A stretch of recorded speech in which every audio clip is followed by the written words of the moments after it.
मीरपुर नाम के शहर में तेजस अपनी पत्नी नीरू के साथ रहता था। पति पत्नी दोनों ही नौकरी करते थे।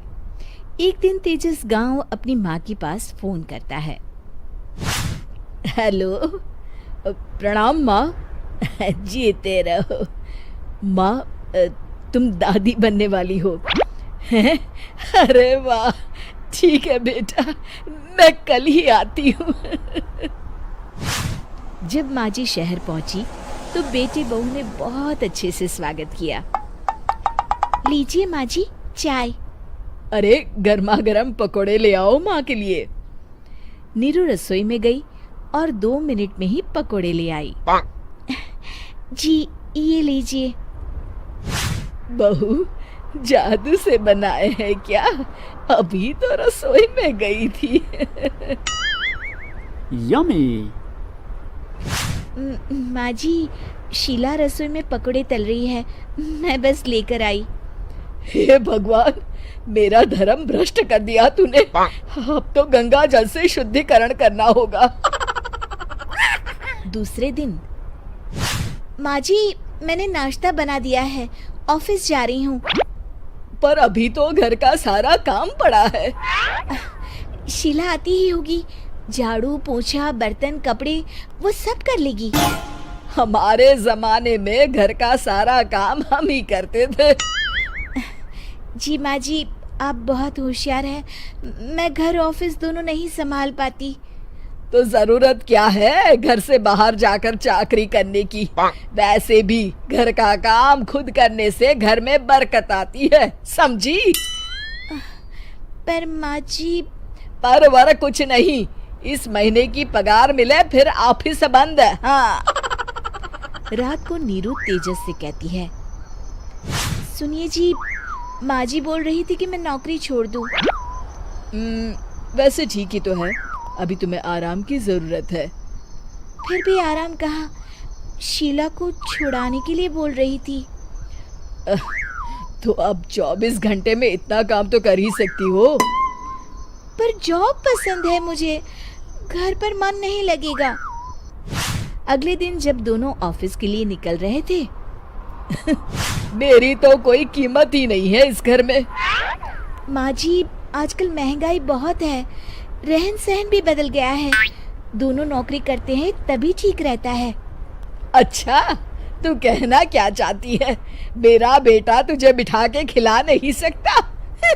तू ही इस घर का खर्च चला रही है, हैं? नहीं माँ जी, मेरा वो मतलब नहीं था।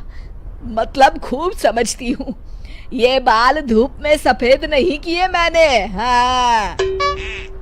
अब तो ये रोज का काम हो गया था। तेजस भी रोज की झिकझिक से परेशान हो गया था। एक दिन उसने कहा, नीरू, वैसे भी तुम्हें मैटरनिटी लीव मिलने वाली है, तो अभी से ही छुट्टी ले लो। पर क्या, मेरी सैलरी अच्छी खासी है। आखिर नीरू ने रिजाइन कर दिया। जब बच्चा हुआ तो घर में सब बहुत खुश हुए। कुछ दिनों बाद तेजस फाइल देख रहा था। क्या हुआ तेजस, कुछ परेशान लग रहे हो? हाँ, वो हमारी जितनी सेविंग्स थी वो तो हॉस्पिटल में और छठी के फंक्शन में खत्म हो गई है नीरू।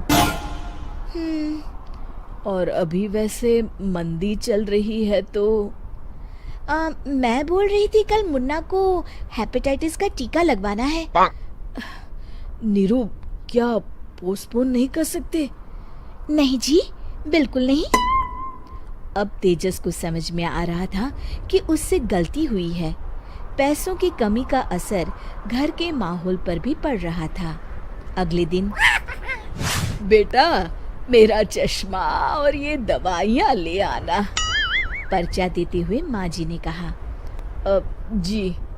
तेजस, मुन्ना के लिए दूध का डिब्बा और डायपर भी ले आना, और ये किराने के सामान की लिस्ट है, इसे भी लाना है।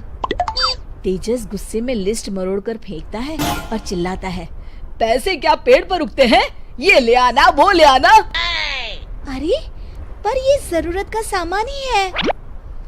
वो गुस्से में बिना कुछ कहे ऑफिस चला गया। अरे लंच तो ले जाइए। नीरू दौड़कर डिब्बा पकड़ाती है।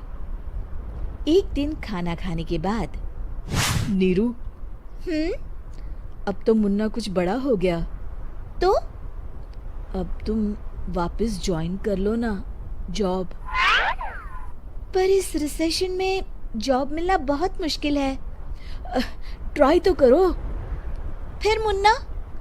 माँ जी है ना, और एक फुल टाइम मेड भी लगा लेंगे। पर माँ जी, उन्हें तो पसंद नहीं। तभी माँ जी वहाँ आ जाती है और प्यार से नीरू के सर पर हाथ फेरते हुए बोलती है, अब मेरी समझ में आ गया बहू, पहले के और अब के समय में अंतर है।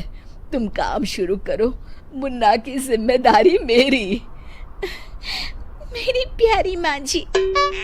ये कहकर नीरू उनके गले लग गई। शिक्षा, परिवर्तन संसार का नियम है, हमें भी समय के साथ चलना चाहिए। उम्मीद है कि आपको हमारी ये कहानी पसंद आई होगी। कृपया हमारे चैनल को सब्सक्राइब करें और सभी अपडेट्स के लिए बेल आइकन जरूर क्लिक करें। और हाँ, वीडियो लाइक और शेयर करना मत भूलिएगा। Bye bye.